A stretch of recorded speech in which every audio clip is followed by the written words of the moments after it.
Hail, glorious listeners, and welcome back to the Two Dannies.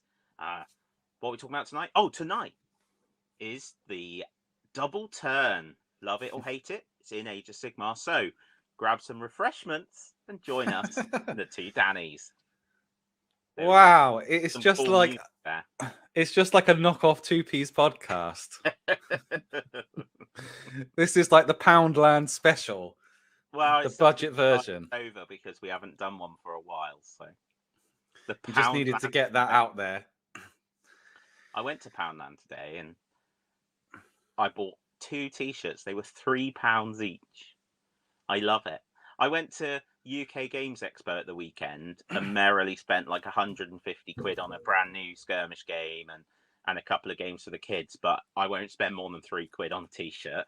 I don't understand that you said you went to Poundland and bought something that cost £3. Yeah, but Is this the cost of living crisis that now everything in Poundland costs £3? Yeah. When you said you bought 2 t-shirts, I thought you were alluding to that was like a double T something, and I was like, oh, is he going to tie that into double turn? But anyway, the double turn, it's still controversial. People still talk about it, and people still hate getting double turned. For me, it's just a part of the game. So I think we were of that kind where I'll have to dig out the photo because we all are much younger in it, but when Age of Sigmar dropped, even though it's a relatively new game, we jumped on Age of Sigmar straight away, and we were at the store at midnight, and we were assembling the box and getting ready to play on the day of release. Yeah. And we just threw ourselves into it and decided that, come what may, that was going to be... We went at midnight, didn't we? Yeah. We were the first people, other than people who got it, influencers and people who got it early, we were the first people to buy it and then assembled it and straight up to Nottingham and straight to Warhammer World and playing some games. Like, there was 4 of us playing with our built, and that was it, sets. And then there was about, I don't know, 9 tables playing Warhammer Fantasy 8th edition. And some people playing 40k. Nobody really seemed to care, did they?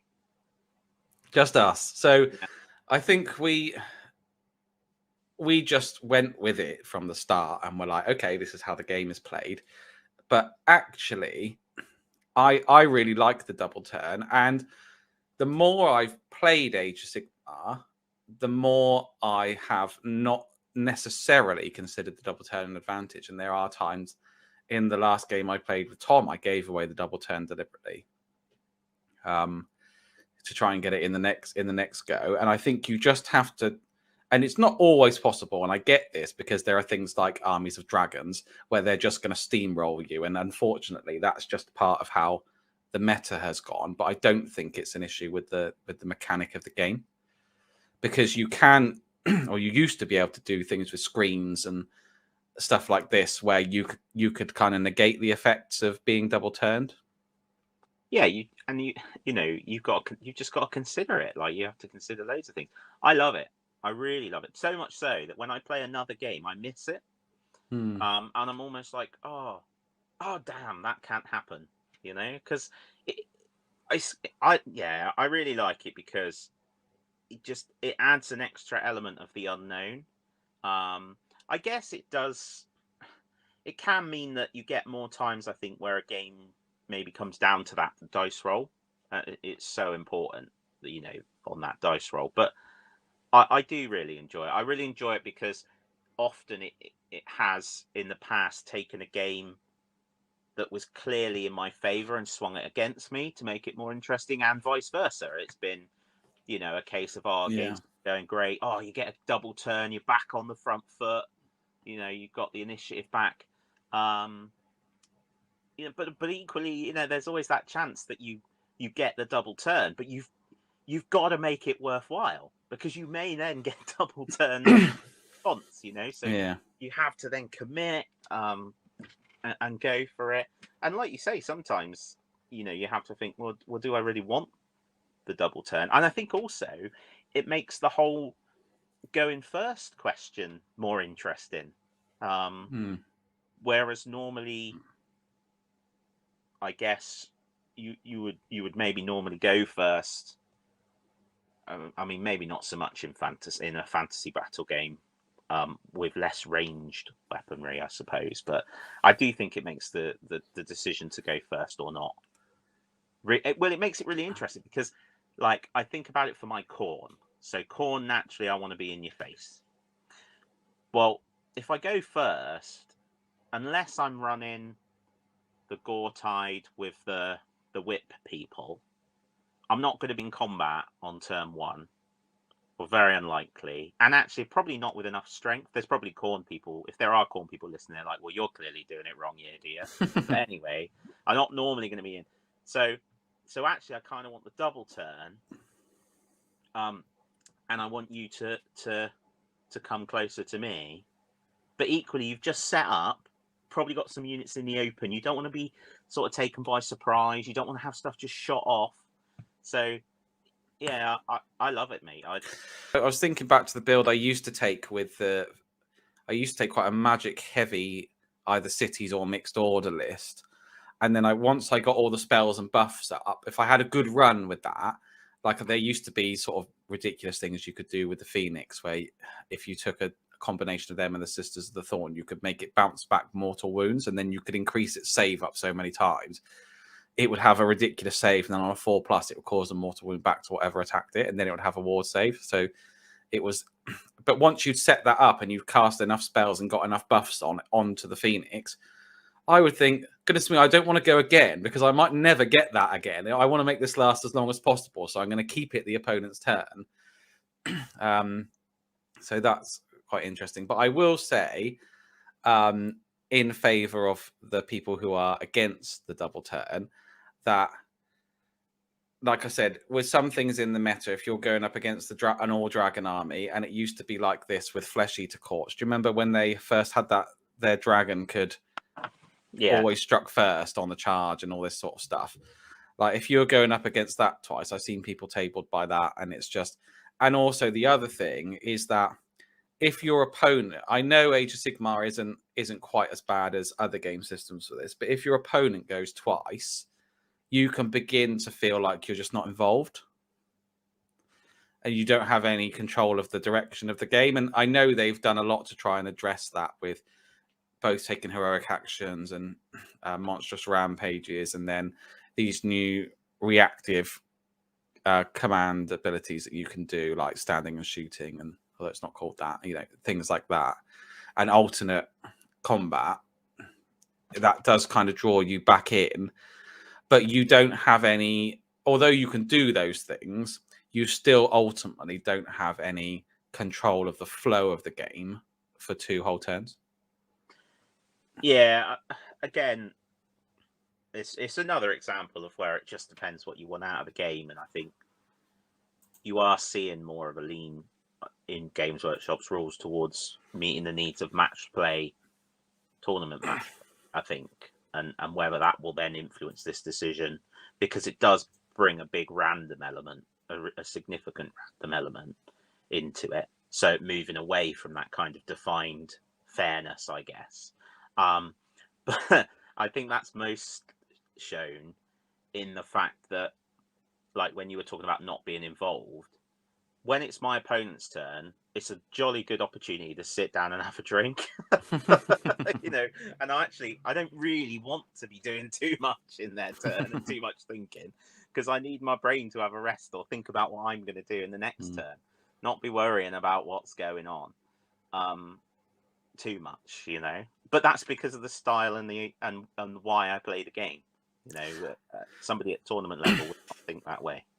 I think you raise a good point about there having to be some sort of random element to it, because if it was all, I like to say, we want it to be fair, but we don't necessarily want to take the randomness out. We want it to be equally as random for each person, because as soon as you take the randomness out, you might as well not take your models out on the table. You might as well just work it all out mathematically and just be like, oh, well, if you did everything on the average dice roll, you could work out how much was going to happen, and you'd never have to roll any dice. And I think you do need a bit of random stuff. So, shall we? Real balance for Games Workshop, and definitely a topic of of at least 1-2 Dannies is how you meet the needs of your different demographic of gamer, because match play calls, there are people calling for it to be incredibly structured and rigid and everything, dot the i's, cross the t's, etc.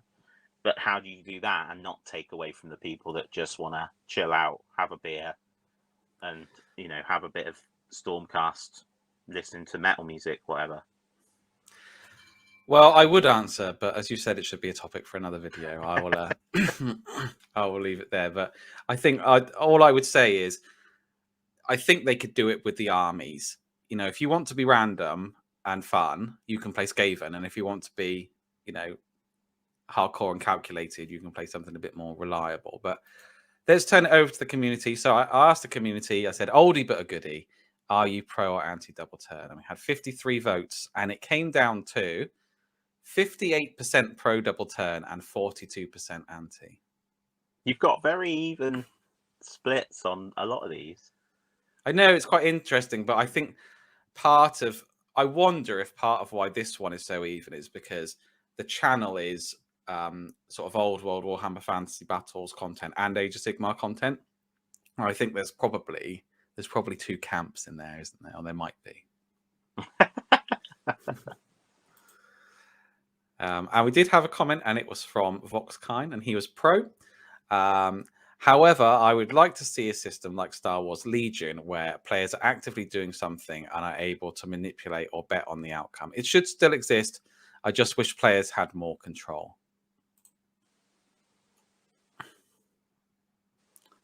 I've never played Star Wars Legion, so I don't quite know how that would play out.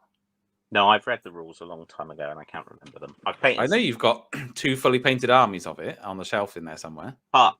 Yeah, the stuff I've got is fully painted, but I need to get the starter set, so I've painted all the peripherals and I need to buy the starter set. I've got a Count Dooku in the drawer that you gave me.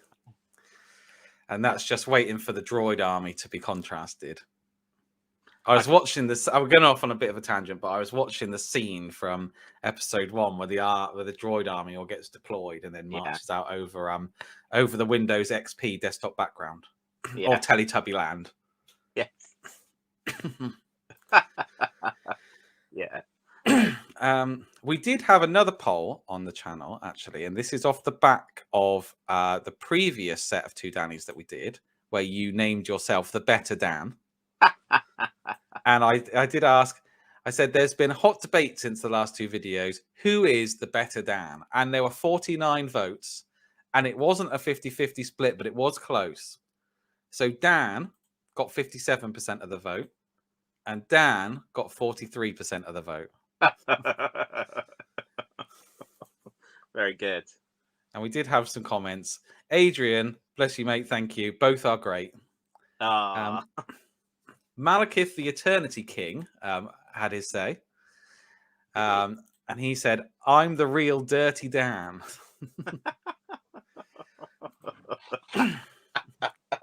Brilliant. And Chris Goff, there's no debate. Dan just wiped the floor with Dan. Very good. Yeah, so thank you very much for voting, commenting. If there's anything you'd like to see us cover, please let us know, and we'll do our best to have a natter about it at some point in the future. If you enjoy the 2 Dannies, make sure you give it a like. If you'd like to see more like this in the future, please subscribe, and we will catch you next time. Thank you very much for watching. Please be sure to leave a comment and let me know what you think. I do read every single comment. If you've enjoyed this video, please be sure to give it a like, and if you'd like to see more content like this in the future, please consider subscribing to the channel. And if you'd like to take the conversation even further, you can join the 9 Inch Charge Hobby Hangout group on Facebook. This is a place for us to come together as a community and encourage each other and chat about our hobby, and feel free to share your models, thoughts, ideas, or ask any questions that you may have. There's a link in the description below. And if you'd like to support the channel, you can find a link in the description to our Patreon page, or you could become a YouTube member. And you can also support the channel by using the affiliate link we have to Element Games. They have a really extensive hobby range. I'm sure you can find anything that you're looking for on there. And they also sell it at a discount to Games Workshop. And if you use the affiliate link, we get a small amount of commission back that we can use to put back into the channel. As ever, this has been 9inch Charge. Thank you very much for watching, and I will catch you next time.